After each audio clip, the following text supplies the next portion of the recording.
Hi everyone, greetings from Andover. I am coming to you from The Cubby, which is my home office. We plan to offer weekly video messages as we continue to navigate this unprecedented public health crisis. With these conversations, I would like to break from some of the heavy news consuming your inboxes and join the flow of the many good things that are happening. I hope that these messages will connect to the campus and the extended Andover community in positive ways. Our first highlight goes out to our leadership of the Board of Trustees, Peter Currie and Amy Falls, who wrote in their letter to the community last week. Our core ideal of non-sibi calls us to lift one another, no matter the challenge.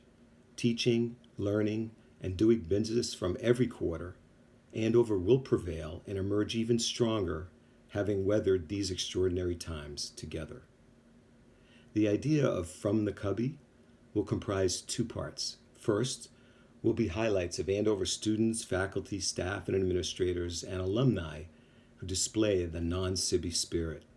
Second, will be campus guests joining me virtually for conversation. This week, I have the pleasure of welcoming Andrew Housiaux, the Currie Family Director of the Tang Institute. So what about the title, From the Cubby? As we thought about what to call the series, a bunch of great suggestions came my way, but From the Cubby is less of a place than a state of mind. As a house counselor in Bartlett and Foxcroft and Feast, I always referred to my home office as my cubby. In fact, my colleagues in the head of school's office, and as well as the Team Schumann admission office, will appreciate that I often refer to my offices in GW and in Schumann as my cubby. Your cubby is your place, the place where you go to reflect or get some work done. And it can change, and it is certainly these days a virtual space. Now for this week's virtual highlights. Andover students, it's time to vote. Today, Friday, April 10th, students will join a Zoom town hall meeting to hear from our finalists for student body co-president. The winners will follow Shahinda and Sebastian, who have set an incredible example of leadership with gratitude throughout their senior year. Best wishes to candidates Megan and Sal, and Jack and Summer. In addition to the live Zoom event, their speeches will be available on MediaSpace for students to view when it's convenient. We will keep you in suspense over the weekend while voting takes place throughout Monday at 8 a.m. This is democracy in action. Be counted. Let's go, Andover. 100% participation. My next highlight is loaded with Big Blue athletic spirit. Athletic Director Lisa Yule has many former student athletes longing for the days when we were quicker and more nimble, maybe had a little more hair. For some entertaining throwback photos, including mine, check out Mrs. Yule's Instagram posts featuring faculty and coaches when they were young. We're talking about legends like Trey Brown, Jenny Elliott, Trey Brown, David Fox, Trey Brown, Kevin Graber, Terrell Ivory, Trey Brown, Karen Kennedy, Mike Kuda, Heidi Wall, Taylor Ware, and Trey Brown. And even more are added every day. And of course, Andover students never cease to amaze us. They're making the most of these extraordinary times in many extraordinary ways. From Henry playing music on the docks in Florida, to Eli's ode to Big Blue, posted on Instagram, to Asada's infectious joy and uplifting story in a video for newly admitted students and families, we are finding ways to connect, even while we're forced to remain apart. The Nest 3D printers have been deployed to good homes and to good uses where students are doing their part to make a difference. Thank you to the ingenuity of makers like Evan and the family of Haley, printing frames for face masks that will go to area nursing homes.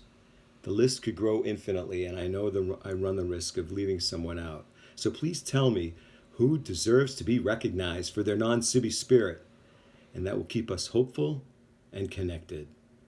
Now to the faculty and dozens of students who have helped to welcome the 243rd entering class. Thank you. Decision Day for families is today, April 10th. Follow the hashtag Say Yes to Andover for the latest excitement. Like most everything, we flipped the spring visit model on its head and delivered programming for families remotely. Faculty took part in virtual panel discussions, bringing to light our dynamic curriculum. Students shared stories of what it's like to live and learn in a community of bright, passionate, and courageous peers. It's important to recognize that our faculty and students stepped up to help Andover, even as they were managing their own challenges, teaching and learning online, supporting friends, caring for their families and neighbors. On that note, we need to take care of ourselves, Andover. Opportunities abound for mind, body, and spiritual wellness thanks to the professionals in psychs and the chaplaincy, and our talented faculty and staff who are sharing yoga, meditation, and dance classes over Zoom.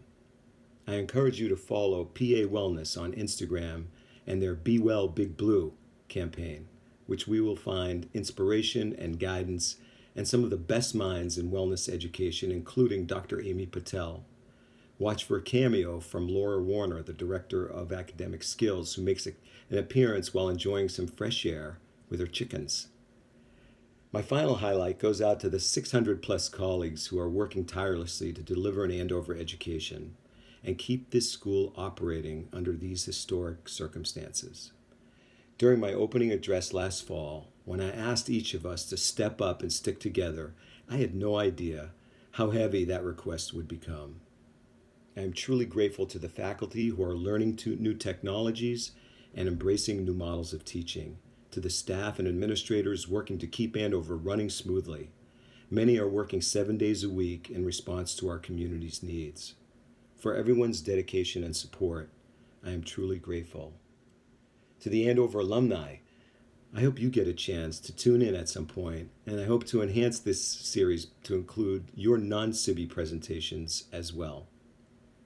I have heard from many alumni, and I have seen your commendable work to battle the pandemic documented in social media. Please be in touch with Jenny Savino to share news about your fellow alumni, and we will do our best to include it here. Remember, you may feel isolated, but you're not alone. For now, I'll break for a moment as I prepare to welcome Andrew Housiaux for part 2 of this episode. To maintain social distancing, our conversation will take place over Zoom. We'll be right back. Go Big Blue. Hi, Andy.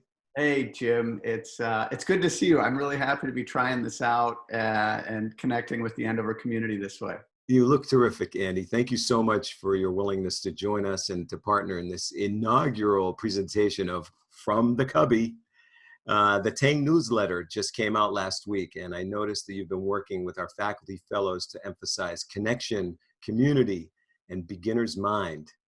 Tell us a little about yourself and a little bit about what you mentioned in the Tang newsletter. Yeah, sure. I'd be happy to. Well, for those who I haven't met, my name is Andrew Housiaux. I'm the Currie Family Director of the Tang Institute, which is a position I've held since 2018. And I also teach philosophy and religious studies here, which is something I've done since I began working here 10 years ago. At the Tang Institute, one of the things we do each month is just publish something called Notes on Learning. It's a chance for us to talk about some of the great work that our faculty is doing, to highlight some things that our fellows are up to, and just to try to point the community and our subscribers also towards other educational writing or research that we think might be relevant. I know you've had certain faculty members engaged, certain fellows. Do you want to talk a little bit about their interactions with you and some of the work that they've produced recently? Yeah, for sure. So each year we have a number of faculty members who work with the Tang Institute in different capacities. Their projects are aimed towards one of two goals usually. One is to improve the on-campus learning experience for students, and then the other is to think in partnership with educational researchers or with off-campus educational organizations. That could be a nonprofit, that could be other high schools or institutions in post-secondary education. So one of the things that our faculty fellows and the broader faculty were doing as we began this rather sudden transition to remote learning was working with an organization called Global Online Academy. This is an institution that offers a range of online courses for students and also offers some great professional development for our faculty. So a number of our faculty took a course called Designing for Online Learning, and were able to really use that to help think about how to preserve the essential aspects of an Andover education, you know, an emphasis on community, an emphasis on connection, an emphasis on intellectual curiosity as we pivot to an online experience where our students will be all over the country and all over the world. So that was a wonderful experience for the faculty. We had administrators do that. We had new faculty do that. We had very seasoned veterans do that. It really helped provide common language and experience that made the transition to remote learning much smoother for our faculty and students alike. How is the remote learning, remote teaching, how's that going? How is that in your own experience? Yeah, great question, Jim. Well, one of the things that I'm doing this term is working with a really dedicated group of faculty and committed group of students on a project called The Workshop. This is a term-long undertaking for seniors in their spring term where they stop all of their academic classes and devote their time fully to a series of interdisciplinary projects. Now, we had originally planned to be on campus, of course, and to be spending 1 or 2 days a week off campus and doing a lot of place-based experiential learning. So that specific mode of place-based learning is not available to us. But what we've really tried to do instead is encourage community building in 2 ways. One, we've asked the students to really look closely at the communities they're a part of now, at their home communities. So we have students in Hong Kong, we have students in China, we have students in Vermont and Maryland and San Francisco and Washington State. They're all over the country and all over the world. And what we've found is that by asking each student to pay closer attention to their local community, we're able to come up with this really extraordinary composite picture of what's happening around the country and around the world. And then in a second way, sort of using some technology, there's a little technological tool called Flipgrid, which allows students and faculty to film short videos. Each morning, we ask the students to film a 1-minute Flipgrid where they might just talk about their day. This morning, we asked students to talk about their hobby. You know, as you might guess, people have gotten really excited about baking and cooking. A lot of puzzle assembling has been happening at the workshop. And it's just a chance for us to see each other's faces and to have that visual connection, which Are is you showing up in their pajamas and slippers? Is that okay? Yeah, we've got a little of that. You know, we don't have a strict dress code or anything like That's that. good. So, you know, No every now dress and code then. at Andover. That's right. That's right. That's right. But mostly, sometimes we get shots of folks, what's actually been really meaningful actually is people taking Flipgrids of, like their desk or their room or their space. Their cubby? Is that what you're saying? You're describing their cubby? Of course. Their learning cubby.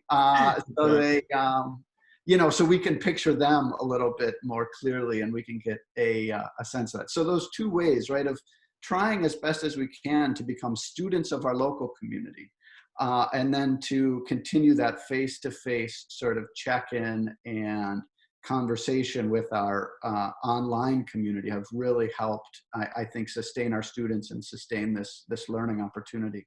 Well, one of the reasons I wanted you to be the first guest from this series of From the Cubby is I thought about you quite a bit. I spoke often at many events about the Andover Project, the school within a school, and I thought, gosh, of all the faculty that I knew, you had quite a bit of remaking of your syllabus and what the plans were, and just to lament a little bit of the loss of the on-campus experience, but how quickly you were able to navigate and recreate a rich program for the Andover Project. And I was impressed to read the Tang newsletter, and impressed to hear about some of the things that you've been doing, and so grateful to you for the effort that you have made so quickly. I know that also, and maybe everyone knows this, but you also have quite a bit of experience as a mindfulness pro. In fact, I was one of your subjects at the Team Schumann retreat last spring at the log cabin, where you introduced us to some mindfulness techniques. And I found it very, very appealing, and you did a great job with us. Would you mind sharing a little bit of some of your mindfulness techniques and tips that you have offered, and try to help center us as we navigate these new challenges in our community? Sure, sure. I'd be happy to. Before I do, though, I just want to go back to what you said about the workshop a little bit. I thank you for your kind words, but it has truly been a team effort. I've worked with an extraordinary team of faculty for almost 2 years. And I think that the preliminary work we were doing and just sort of thinking about grading and assessment and time really built a foundation of trust and faculty community that helped make this shift transition possible. So I accept your kind words, but I do so on behalf of a really dedicated faculty and a tremendously inspiring group of Andover students who are, you know, leaning into this and both lamenting a loss and are, you know, really going all in. In terms of the mindfulness piece, there are a number of things to say. I think what can be particularly challenging at a time like this is just figuring out how to navigate all the information that's coming in, right? We have new responsibilities. There's a tremendous amount of, you know, news or other things we might feel like we need to take in. There's Zoom fatigue potentially, you know, if you're on meetings all the time. So I got a little bit of that going on right now. I confess, I have a little Zoom fatigue. yeah, well, hopefully I'm not adding to it in this. No, this is really great, actually. So, you know, a couple things come to mind. But, you know, one of the most basic ones is just this idea of, you know, oftentimes when people do mindfulness, one of the things they do is close their eyes. And I might actually just encourage us to think about that a little bit metaphorically, right? To close one's eyes is just to not have as much sensory input coming into the eyes and just to allow oneself to check in with the body a little bit. And I think especially when we think about the screen, I know for me, I've spent much more time on my screens these last few weeks than I ever have. There's a need to check, you know, email and be on Zoom calls and, you know, even Flipgrid, which is wonderful, but now I'm checking this new app several times a day. So at a basic level, just to sort of unplug a little bit or close our eyes can be a wonderful gift to ourselves. Thank you. You've really helped many, I know, and offered so many opportunities to engage in your mindfulness techniques, and it's been so welcome and appreciated.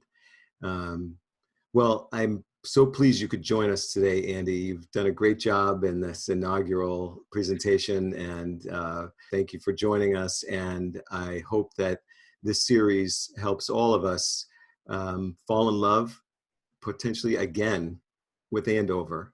Remember, you may feel isolated, but you're not alone. This is Jim Ventre, class of 1979, interim head of school, signing off from the Cubby. Thank you all.